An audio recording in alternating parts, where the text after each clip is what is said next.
Hello, we are Hello. live. Are we? I hope we are. Yeah, we are. Okay.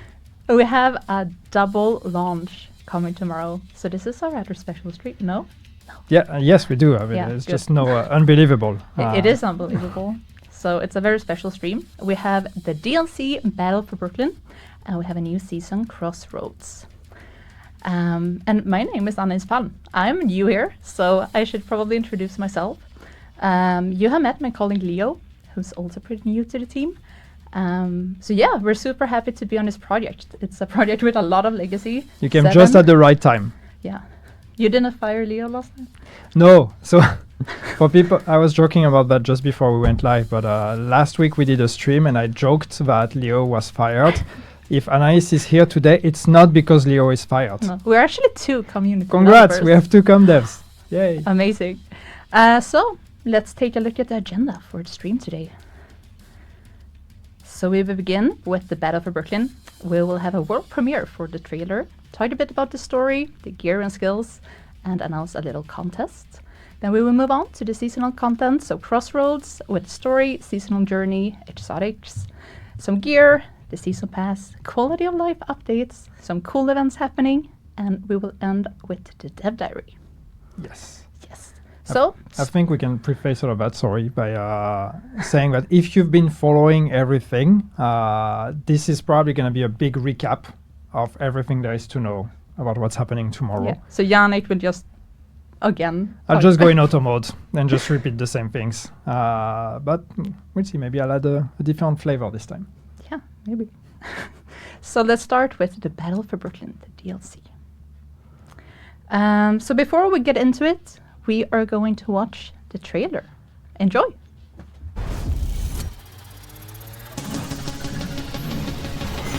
Brooklyn. We've built something here. The bridge. Security. Community. Something worth protecting. But anything worth protecting is worth taking.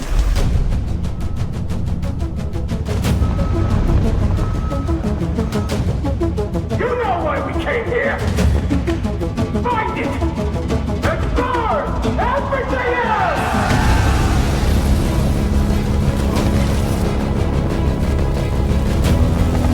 Repeat, the division's here! They're in the... What's up? Grenade!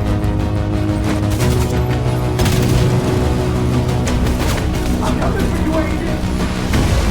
To save Brooklyn, the fight starts here. Security.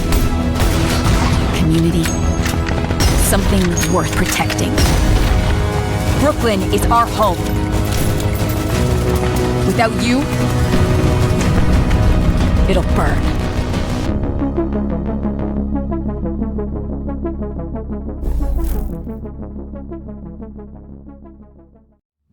Nice.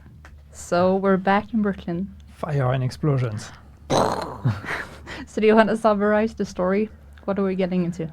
So at the end of the DLC, no, I shouldn't start with that. Okay. So no, the story is we're going back to Brooklyn.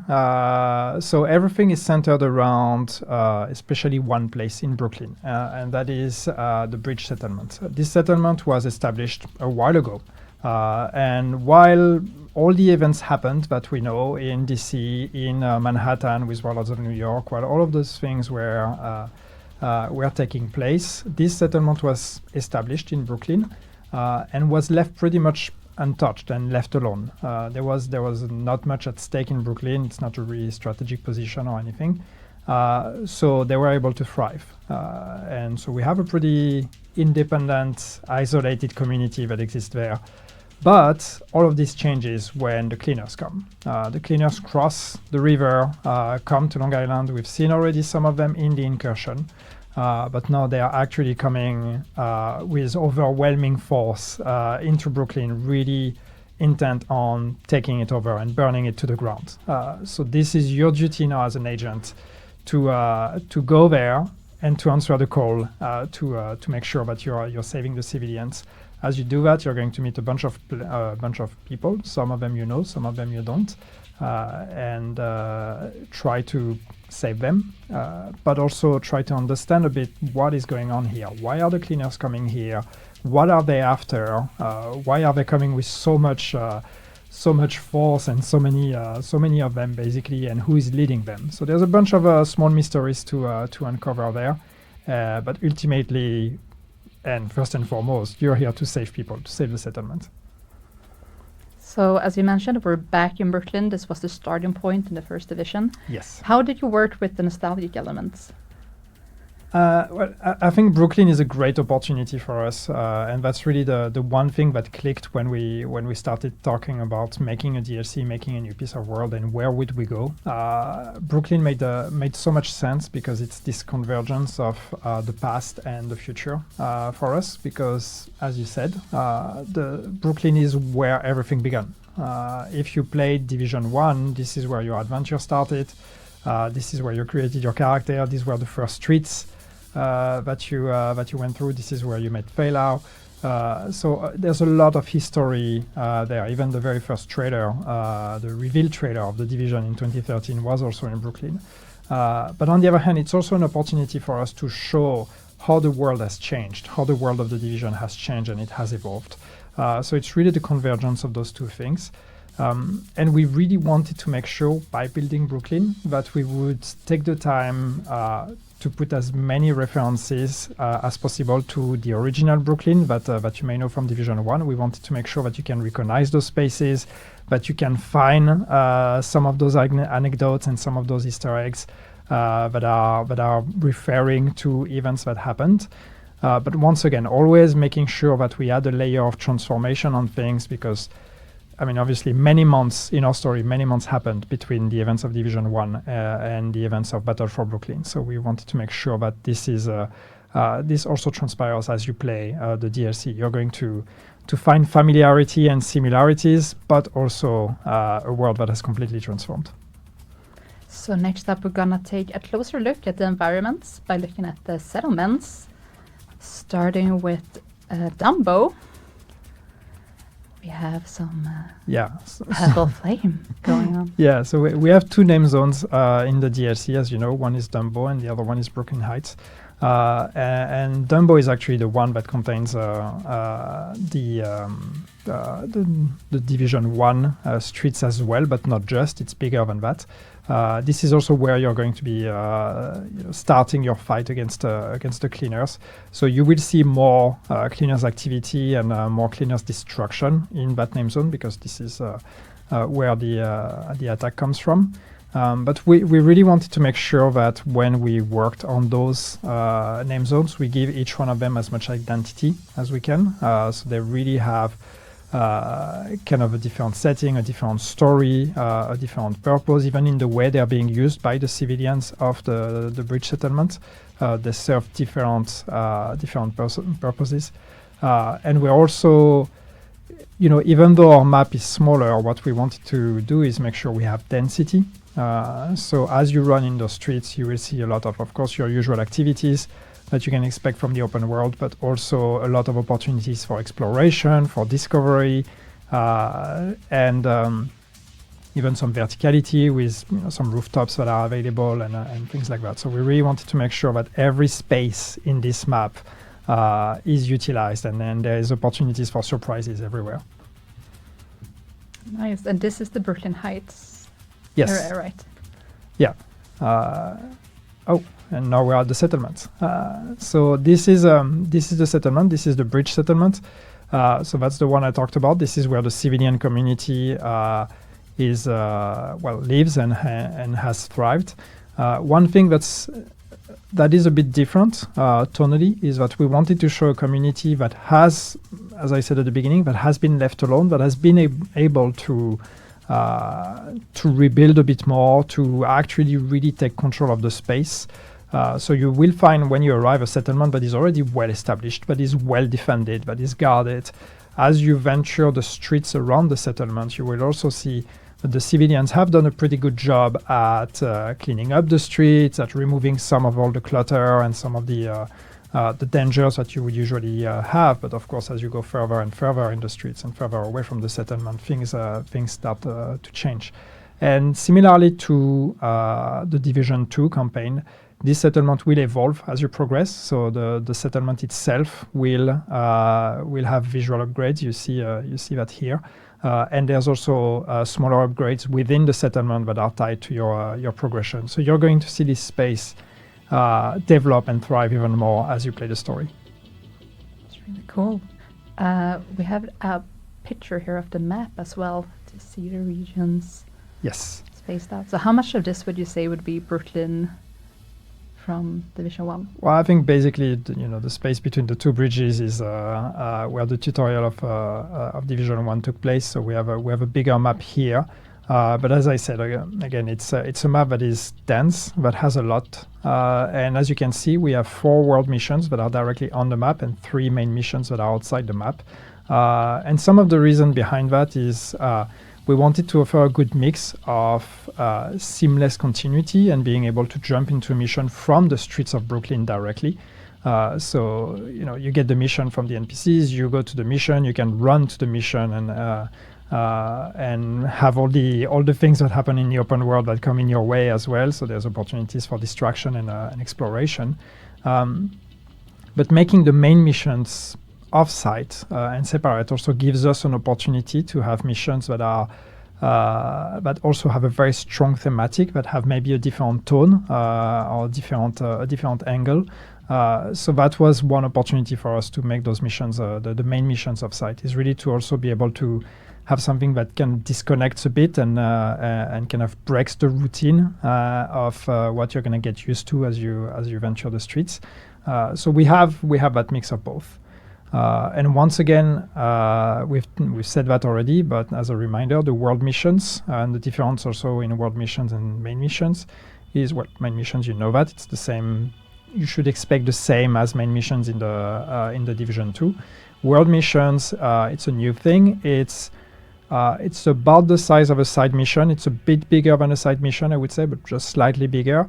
But the big difference is that they're replayable. They're fully replayable, and you can also change the difficulty settings on them. So they will adapt to the difficulty setting or to your global difficulty in the world, and you can replay them as much as you want. So even once you finish the campaign, you will be able to replay them, and that becomes a very quick bite-size content that you can replay for very short sessions. So also an actual faster way to rewards. So the cleaners will be a big threat here, and they are equipped with the purple flame. So the purple flame might already be familiar to some of you. It showed up during Paradise Lost incursion, but in Battle for Brooklyn it's even more dangerous because it doesn't just burn. It takes damage. You'll take damage up front, but then it keeps eating away at your armor even after the flames die down. So this lingering effect is called corrosion. And it can hit hard if you're not ready. So how do you work with this? How do you approach this? Do you have any tips to the players? Well, kill them before they kill you. Yeah. But no, it's we wanted even though we're reusing existing factions, we wanted to give the cleaners especially a different taste. And the idea to build on the purple flame that was introduced with the incursion was very interesting because in the incursion the purple flame you see is it's basically a stronger fire, and we wanted something that had a bit of a different taste. So the idea of the corrosion came in, and what's interesting with the corrosion is that it encourages quick encounters, which kind of plays into a more tactical approach of like looking at the NPCs. I realize I said tactical approach and you see just fire everywhere and explosions, but I guarantee there's tactical gameplay here. But it's really about trying to make sure that you get rid of the threats as fast as you can, because the longer the combat is going to last, the more and more your armor is going to be eaten by corrosion. And what that means is basically you can no longer replenish beyond whatever is the corrosion level. So the more corrosion, the less max armor you have. And that takes a while to replenish. It's not just, combat is over and then it's back. No, it takes some time to come back. So even if you actually rush combat after combat, those effects can eventually stack. So it's really about the kind of the speed of the encounter and trying to make sure that you don't drag the combat for too long. And there's something else that can help if we move on. Smooth transition. Yeah. To the That beautiful face. That's beautiful face. So we have the Catalyst. It's a new mask that that can help counter the cleaner's attack. Yeah. Yes. So this is a new exotic. This is the new exotic that is exclusive to the Battle for Brooklyn DLC. And that mask is very much, centered on the status effect gameplay. So the idea here is that this is actually when you're in a status effect or when you're under status effect, you will get bonuses. It's also kind of protecting you in a way from fire, or it's diminishing the effect of fire that on you. So it's really, really meant to be used against cleaners, but it can be used against everything. It's also going to reward when you use status effects. So it's really about fighting fire with fire in a way. And it looks really cool. Yeah, exactly. And speaking of fire, you can even see the effect on it. And once again, our team of artists had a lot of fun with this one because, as you can see, it has this kind of fire element on it, and these light up depending on the speed of your character. So the faster you run, the more light, or the more it's going to burn. And we actually seen a lot in the community, people asking for more hazard protection. So we see you. I see you. It's going to be interesting to see. And just to answer, I'm sure, the question that will come on how do you get it? You get that one by playing the DLC. It's not a guaranteed chance, so you will have to be lucky and get it. But of course, as you increase in difficulty, you increase your chances to get it, as everything else. But that's a drop from the final mission of the DLC. We have another comeback, the smart cover. Woohoo! Woohoo! It's coming back. So it's a remake of the beloved version for the first game. So a very versatile skill that can be used both in PvE and PvP. And when activated, players will deploy a projectile that sticks to surfaces, so either the ground or the wall. And this will create a radius. And inside this area, all agents with cover become reinforced. So how do you... I covered it all? You covered it all? No, so yeah, I mean, we, once again, this is going back to Brooklyn and kind of scratching a bit at the memory of Division 1. The idea of making a new skill for the DLC was pretty obvious. We wanted to once you've consumed the story of the DLC, we wanted to make sure we leave you with also kind of a gameplay memory. Or a gameplay element that then is available in the rest of the game. So the skill made a lot of sense. And of all the Division 1 skills, well, some of them, a bunch of them made it to Division 2, and some of them didn't. But the idea of bringing back smart cover was very interesting because I think that's a skill that adds a lot of interesting dynamic for group play. And I talked about the tactical approach with the cleaners, and I think smart cover also encourages tactical play to really make sure you flag specific covers and you help the rest of your team, and also having two variants gives you some choice between offensive and defensive. So yeah, it's just I'm excited to see it come back. I was here in the old days of smart cover in Division 1, so it's going to be interesting to see how relevant that one becomes to other type of contents in the rest of the game. But yeah, it's going to be fun. And this one you get also through just through progression. So this one is not a drop chance. This one is guaranteed. At a certain point, as you progress through the DLC and the campaign, you will unlock it. Nice. I heard it's kind of crucial for the end boss. So. Well, it will help for sure. Yeah, gotta practice. Yes. So if you want to pick up the DLC, you have a couple of options. First off, if you do not own the game or if you want to recommend it to someone, The DLC will be included in the new Gold Edition and Ultimate Edition. And we got questions before, like, what's the new Gold Edition? So it's the one that dropped last month. So yeah, if you bought it then or forward, then it will be included. And if you do own the game, you can buy the DLC standalone for 15 euros or 14.99. And the deluxe edition will include this cool canvas outfit and canvas weapon skin, and that's yours for 25 or 24.99 even. You have to be precise. Yeah. And it will also include a level 40 boost. Yes. Yes. Yeah, and that's something that's interesting, especially for people that may be interested in joining now with the Battle for Brooklyn DLCs. That even though the DLC is made for level 40 and it starts at level 40, you can directly boost to level 40. So you can be a new player and directly jump into the DLC. There's gonna be some catching up to do. There's tutorials that we are trying to explain you the basics, but clearly. There's going to be a lot to learn, but it is possible. It is fully intended to be playable by a new player as well.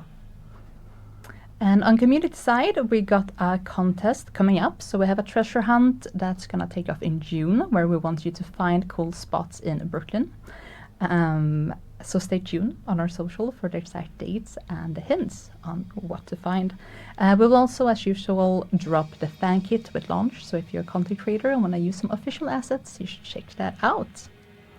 So moving on to our new season, which also launches tomorrow, we have Crossroads. Yes. Yes. So do you want to cover how the story ended last season and what we're getting ourselves into? Sure. This is going to be spoiler territory. I hope you have finished season 3 by now. And if you haven't, well, you have less than 24 hours to do that.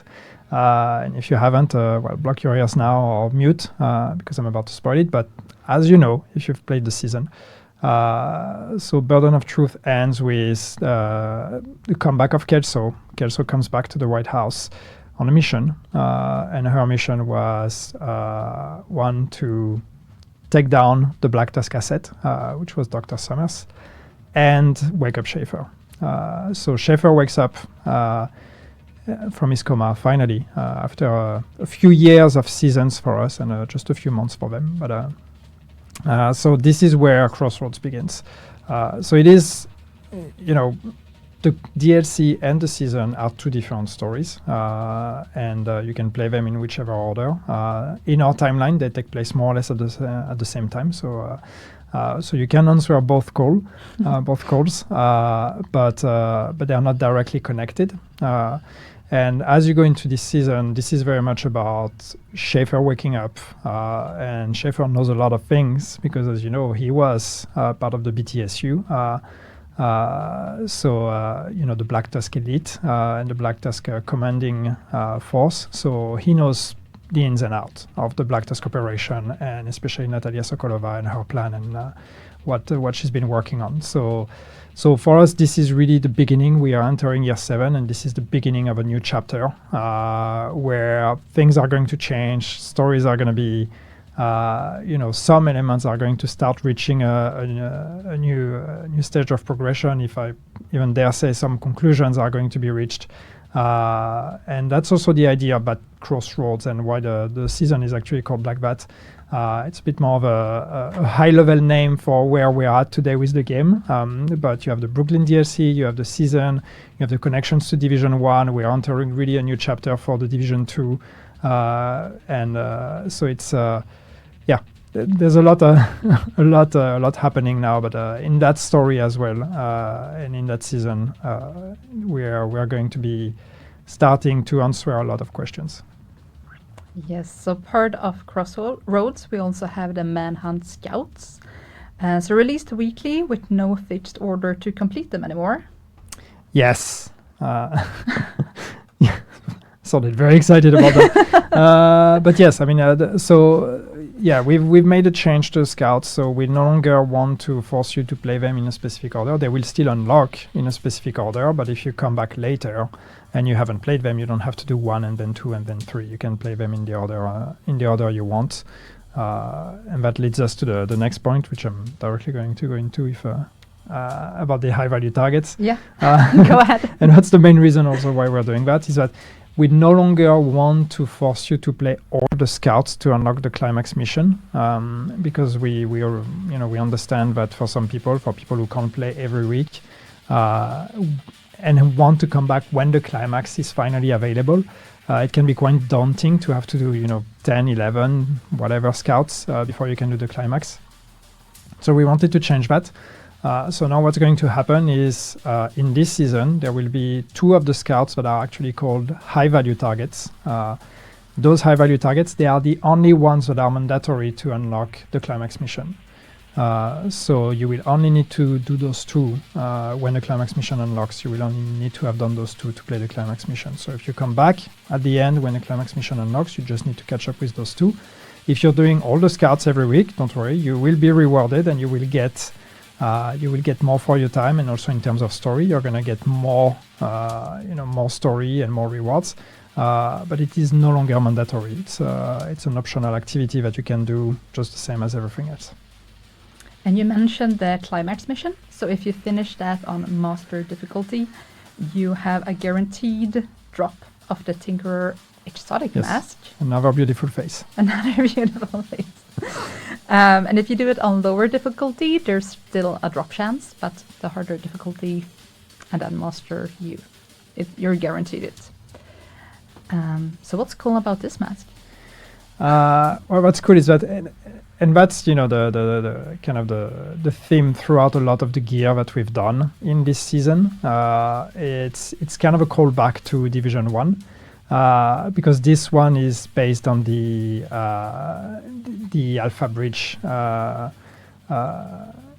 mechanic that we had in Division 1, which is allowing you to combine 2 weapons and to combine the talents of 2 weapons. So when you have this mask equipped, you're going to be able to, or like the talents of your primary and secondary weapons will be applied to your primary weapon. So that's really, it's going to be very interesting to see what kind of combinations people can come up with, because that's going to allow you to make mechanics and combos that were not available until now. So that's going to be a very interesting one.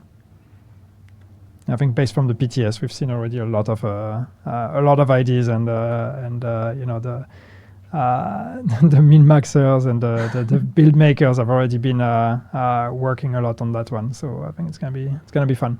Yeah.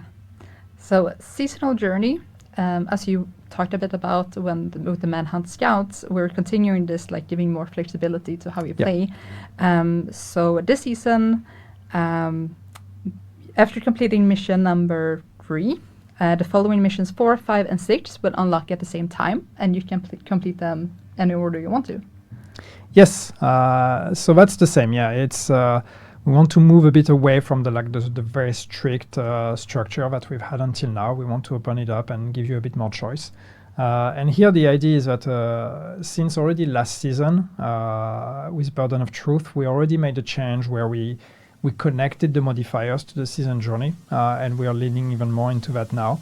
But the few changes we're making is that we're putting passive modifiers as unlocks on specific objectives in missions, so you can really target those if you want. You don't have to do the whole mission. You can target specific objectives to unlock the passive modifiers. And then the active modifiers are assigned to as rewards to those missions. So 4, 5, 6 are the missions that are going to give you the active modifiers that are based on the 3 attributes. Firearms, stamina, and electronics. So if you really want to unlock the active modifier of one of those attributes first, you can directly do that mission and unlock that one.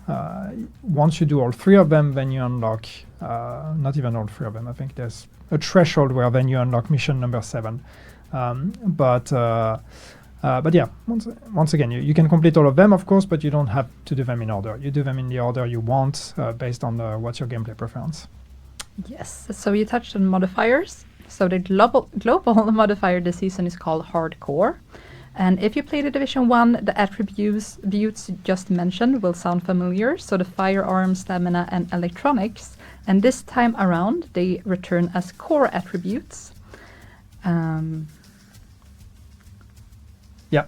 So the way it works is that we've brought back this idea of the 3 attributes from Division 1 again to play around with. So you have red, blue, yellow, firearm, stamina, and electronics. And here the way it works is as you take down NPCs, you're going to be increasing a gauge. You see it on the left here next to the ammo count. You have a red one, a blue one, and a yellow one. And as those go up, you're going to get bonuses.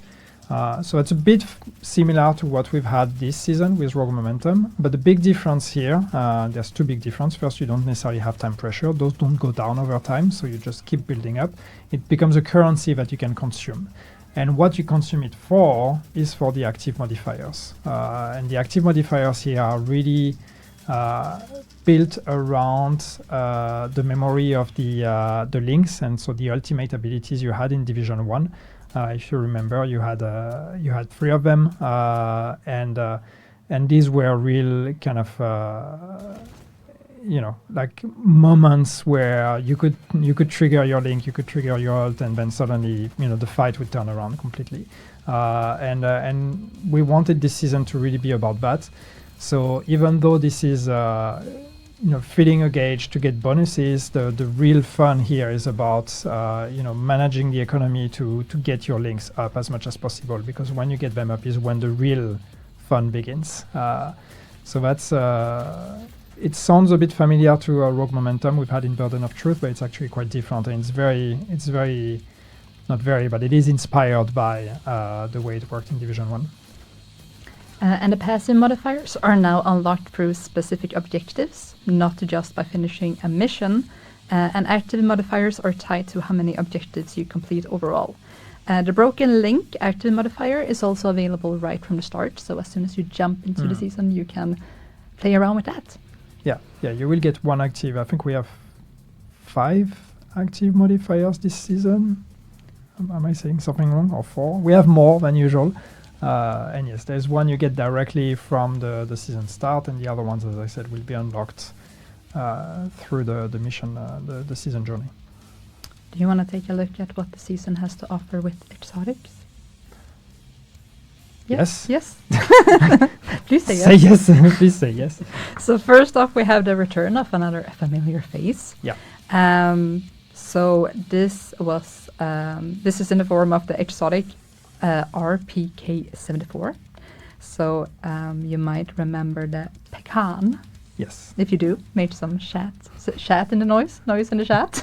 Yeah. So the pecan is coming back. There's a few items we've been playing around and bringing back from the first game, and the idea of the pecan was a fun one because it was a fun gun to play with in the first game, and this one we've been able to actually bring it back in a very similar fashion. So mechanically, it is very close to what it used to be in the Division 1.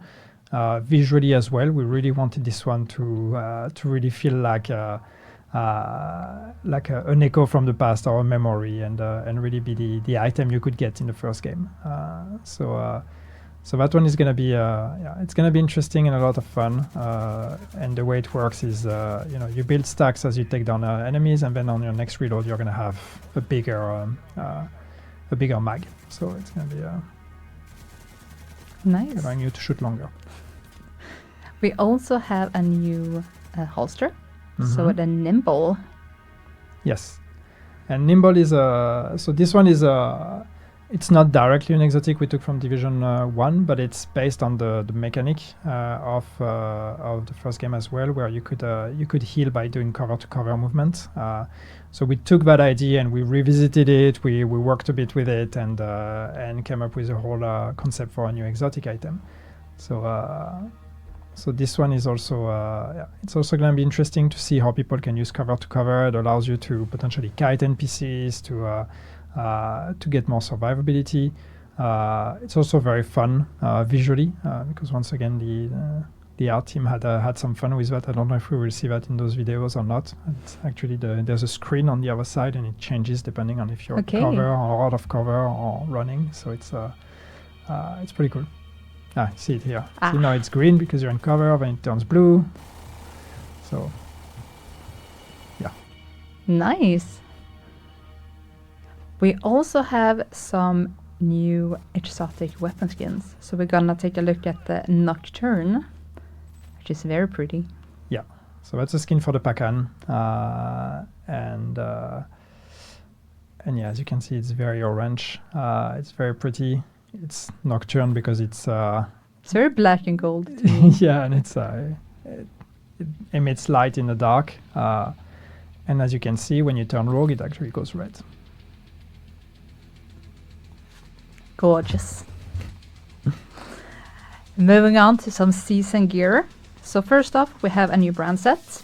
So this you can obtain via season pass, and it's called, I have trouble pronouncing this, Imminence Armaments. Armaments.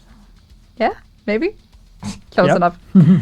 So this is inspired by some things in Division 1 as well. Yeah, so it's based on the threat mechanic in Division 1. In Division 1, we had increased threat and reduced threat as a mechanic. So we wanted to play around with that and see how interesting it would be to add that to the pool of stats you can have in the game. So yeah, it's gonna be, you get a reduced threat as part of the bonuses. If I'm not saying anything stupid, I hope I'm not mixing them up now. But as part of the brand bonuses, you get reduced threat, but then the named version of it has an increased threat stat. So it's going to be up to you to see how you want to use it. Either you just use the name to increase your threat, or you use the brand to reduce your threat. And hopefully that's going to be interesting again in team dynamics and aggro management. Next up, we have gear sets. There you go, the measured assembly. So this is actually also inspired by the Division 1, and a set that's called Final Measure. Yeah. And it got a one-strap backpack that we've seen requested so much. Which Look we at that. don't see in the other piece. Yeah, I know, but now we do. Now we do, Now we yay! do. Yeah, that's not the only reason why it's inspired from Division 1. Final Measure in Division 1 was a very popular set that allowed you to swallow grenades from NPCs.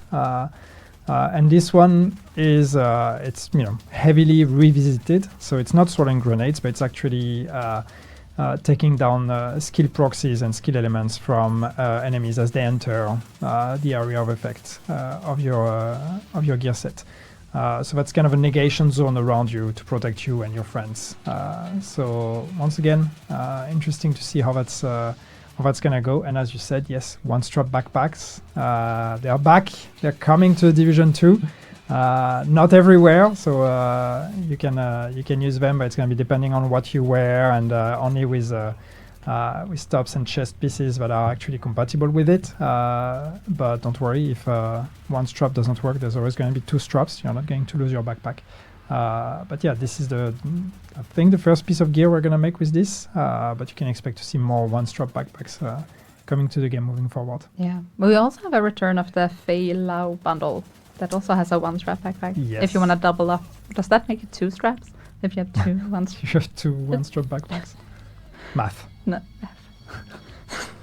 So, how do you get the gear sets? It's through seasonal caches. You play the game, you can get them. You just through play the game and you get it. play the game. Cool. It's the same with the brand set. I mean, you'd get them on the seasonal caches on the season pass, but you can also just drop them in the game directly. Yeah. Talking about the season pass, there is some cool stuff to get from the rewards tracks. So players with the seasonal pass can gain access to the following premium tracker rewards. So 10 gear dice, 10 universal weapon skins, 2 outfits, 2 new prestige arm patches. And players can also earn 400 premium credits by progressing through the season pass on premium track. The free track will include 3 arm patches, 1 outfit, 1 exotic weapon, 1 exotic gear, 2 named weapons, 2 named gear, 1 high-end brand piece, and 1 universal weapon skin. That's a lot. Damn. Did you rehearse that? No, I wrote it down. I should have. Pretty impressive. Yeah, I mean, there's a lot. It's your usual pack of rewards, but it's packed with a lot, and there's a lot of new fun items to play around with. So, yeah, Look cool. yeah. So we have some premium skins. We have some gear dice. We have a bunch of stuff. I just listed. Yeah, Yeah, okay. and I'm just trying to comment. And I'm trying to occupy the space because there's a video. Okay. Look, let's move outfits, on yay, pew pew, weapons, streets. then. Should do the sound effects in game. Just hire you to sit and pew pew. Okay, quality of life updates. So progression and objectives. So the seasonal journey objectives can now be progressed while playing with the team. So previously it was only the host that got the progression, and now everybody in the team can progress in the same at the same time. Finally. Finally. Gosh, Tim, You finally what fixed took you so long to do that? No, it's a big change. It sounds trivial, but it was some work. But it's great. It's great that we finally managed to do that. And hopefully it's going to make playing seasons and completing journeys a bit more friendly in group, especially since we really want to promote team play a bit more this season. So, yeah, that goes in that direction too. Seasonal XP rewards for all Living World activities. Main missions and game modes have been increased by 85%. That's generous. Yeah, it's also very precise. Don't know why. 85. But anyway, yes, we just wanted to make the completion of the season pass a bit faster. We've seen some great improvements already once we've implemented more rewards or more sources for rewards with this season, but it's still not fast enough. So we've increased it. So now you're going to get more season XP by just doing whatever you want to do. We also have some changes to the scavenging points. Mm-hmm. Can you talk us through this? Yeah, let's talk about scavenging points again. Everybody's favorite topic. The big change we are making this season, and once again, if you follow all the discussions, hopefully this is clear to you by now. But in any case, the big change we are making this season is that you're no longer going to be able to get scavenging points, an infinite amount of scavenging points by just creating new characters. So if you remember, the way it works is as you level up your Shade Watch and your Shade level, you get points in scavenging that you can spend, but if you create a new character, that new character starts with the same Shade level, so you have all those scavenging points again and you can spend them. What we are changing this season is that once a scavenging point is consumed, it is consumed. So even if you create a new character, you will not have that point again. The point was already consumed, so you will only get the points you get with that character, basically, or other characters, but the points that are obtained after the creation of that character. So it's only new points that you're going to get. So this is basically, think of the scavenging points as account wide now and not character wide. We are doing this because we're introducing a level 40 boost, and with a level 40 boost, that would mean that you could just basically create a level 40 character, consume points, delete, create a new character, consume points. And while we were okay to tolerate that in the past because you still had to level up your character to do that and everything, now it's reaching the point where this could be considered an exploit if we kept it that way. So we had to address it. Now, on the flip side of this, what we're doing to try to make that a bit more fun for everyone is that we are increasing the value or the rewards you're going to get for your scavenging points. So we've multiplied everything by 3, which means that you're going to get 3 times more out of 1 point compared to what you used to have. So even though you can only consume it once, you're still going to get much more out of it. And since this is a big shift, you will also receive a one-time grant for 100% of your previous earned scavenger point. Yes. So these points will overwrite all the points you have. So you need to use them before the update tomorrow. Yeah. So spend them. Yeah. If you have points left, go use them now, because tomorrow after the update you will get all your points one more time, and that's it. Then we are done. That's it. Then you just get new points moving forward. Yes. Moving on to onboarding. So we had, we added this last season, I believe. We're working on making it easier for new agents to, hit the ground running, understand, milestone builds is what I'm talking about. So this is designed to help new players understand the basics of the build making. So 1 milestone cash is granted for each of the following levels, so 8, 50, 25, and 35. And this is to encourage players to, play around and try different builds.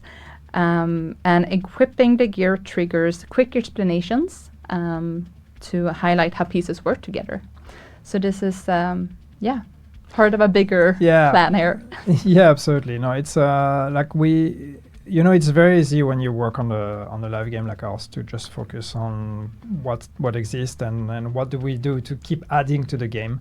But I think it's very important to also think of the experience from a new player's perspective. And as our game gets older, it gets bigger, it gets better, but that means that it might get harder also for people to get into and understand everything. So we want to take a bit of time, especially now that hopefully we're going to get new players coming to the game and more new players coming to the game. We want to make sure that the experience is as welcoming as possible for them and as positive as possible. So one half of that is you, be good, be nice to new people. That's not something we can code, so it's on you. But the other part that's on us is to make sure that the game is actually easier to understand. So there's going to be more changes coming, and this is us basically giving you, a heads up that throughout the season we're going to make more onboarding changes. Most of them you will not even see because if you're already level 40, that doesn't necessarily affect you. Some of them you might, and we'll talk about them when we do. Last season we've already implemented the milestone builds, as you said, which is the goal here with those were to try to start slowly introducing the gear game to players as they progress. So we introduce item combinations, we introduce the concept of a brand set, and we give an example, we give you a couple pieces of brand set and a weapon and say, hey, those things work pretty well together. You should try to equip them. And then we do the same with gear sets, and then we introduce exotics. So, as you progress, we try to explain all of those things. And as I said, throughout the season 7, it's throughout season 1, Crossroads of this year, we're going to keep doing more improvements, some small things and some bigger things as well. Yes. Moving on to events, because there might be some reasons why more new players are coming into the game. Maybe. But we're going to start with Twitch drops. So starting tomorrow, May 27th, Twitch drops will be on. So watch your favorite content creator play the Division 2 or find a new one. Any partnered that has the drops active will grant you the rewards that you see on the screen. And we know that the previous Twitch drops had some issues, and we decided to mass grant them because we could not identify exactly who was eligible for receiving them.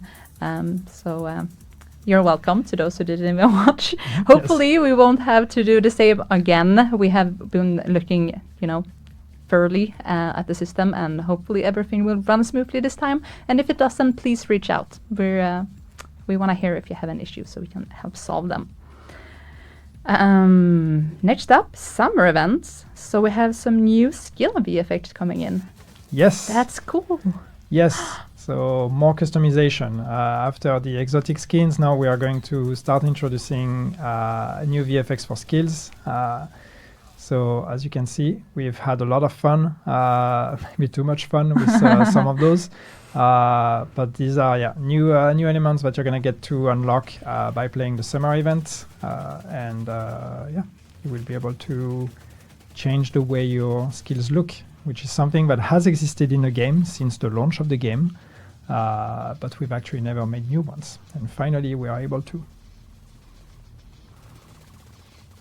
That's really cool. Mm-hmm.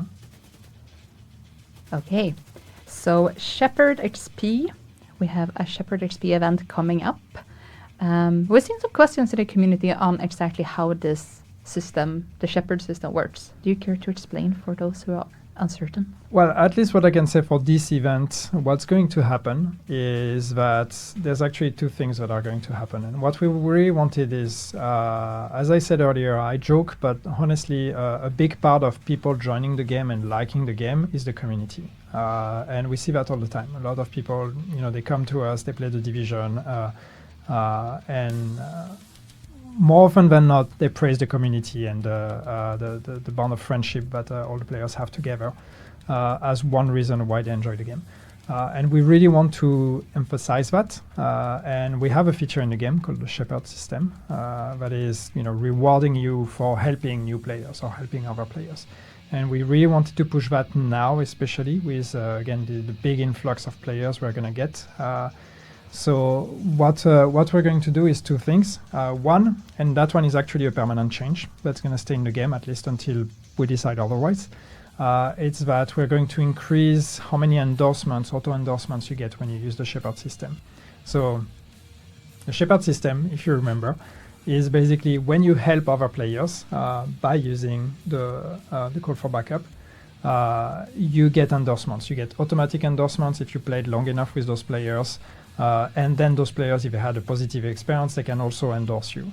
Those endorsements are a currency, and then as you get special milestones, you rank up in your Shepherd ranks, and you unlock rewards. So what we're going to do is, and that's the permanent change, is that the auto endorsement is multiplied by 3 now. So you will get 3 endorsements instead of 1 automatically when you use the Shepherd system. So this is meant to help you rank up faster. And then the event itself is also going to make the ranks easier to get. So I don't have the numbers in mind, which is why I'm going to be a bit cryptic. But basically, the whole point is that you're going to rank up faster in Shepherd, and we are going to give you rewards, and we're also going to have projects that are going to reward you for ranking up in the Shepherd system. So it's really about use this call for backup, help out new players, those that are joining us that are struggling to learn the game. Help them out, and you're going to be rewarded faster and better than you usually are.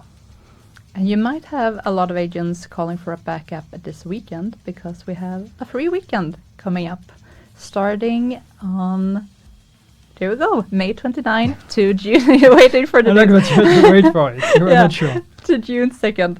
There's a lot of dates and a lot of things happening, so it's hard to keep track. It is. And it will be available on PlayStation, Xbox, Ubisoft Connect, Epic, GeForce Now.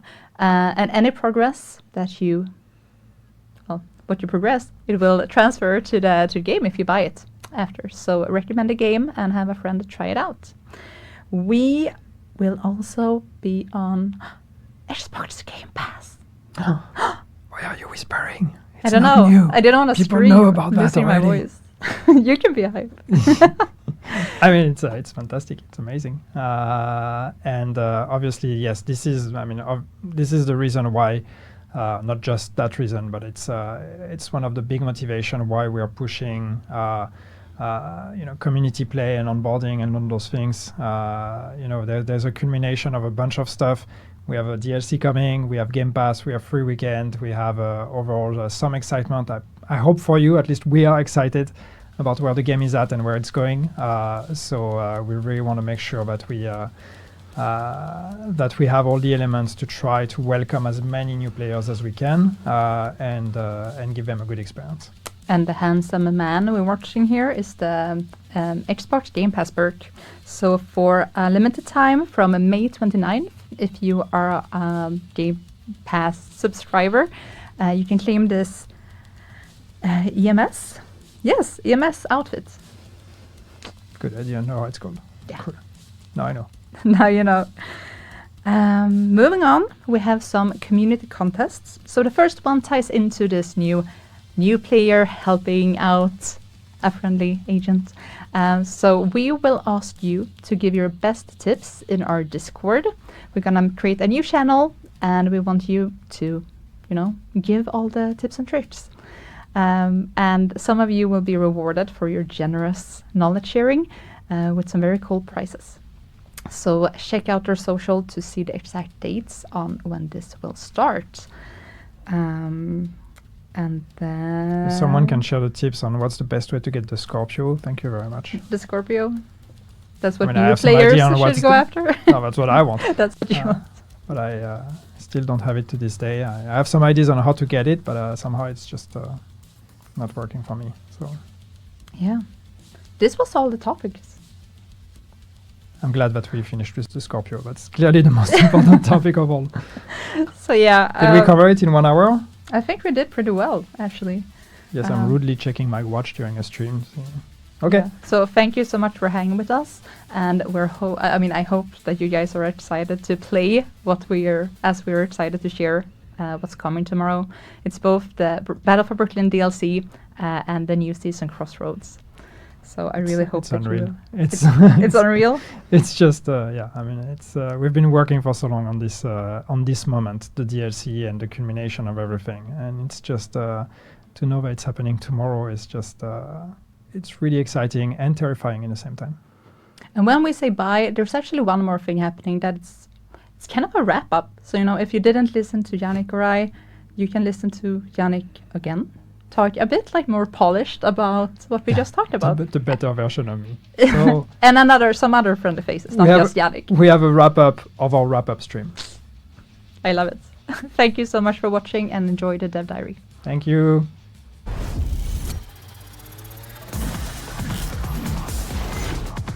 Crossroads brings us closer to uncovering the truth behind Sokolov's plans, as agents find themselves in a race against time and the Black Tusk. The modifiers in Crossroads gives the Division franchise fans the opportunity to peel back the years with modifiers incorporating elements similar to the Division's gear system. Year 7 Season 1 Crossroads introduces the new global modifier, Hardcore. Reminiscent of the Division, this season players will get their hands on 3 new attributes: firearms, stamina, and electronics, allowing to gain score-based bonuses. The higher the score of the attribute, the greater tier of bonuses you can access, including special bonuses obtainable at the highest 5th tier.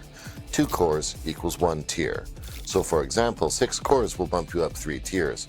From tier 1 to tier 4, each build's core composition will affect the baseline of where the scores start. Players can also affect the bonuses via gameplay by eliminating enemies with the corresponding attribute marks. For firearms, you gain a critical hit chance bonus that does not count toward the critical hit chance cap. For stamina, you gain bonus armor depending on the amount of damage you take. For electronics, every time a skill is used, your other skill's cooldown is reduced.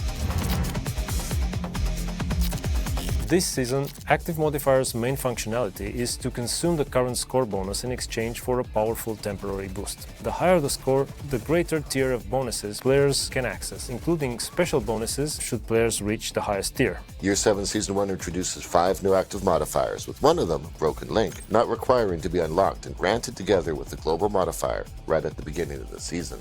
Active modifiers truly shine in team play. Activating one near other players increases its duration for each nearby ally, and they all get the score boost too. In short, you'll keep your modifier active longer, while your teammates benefit from an extra tier.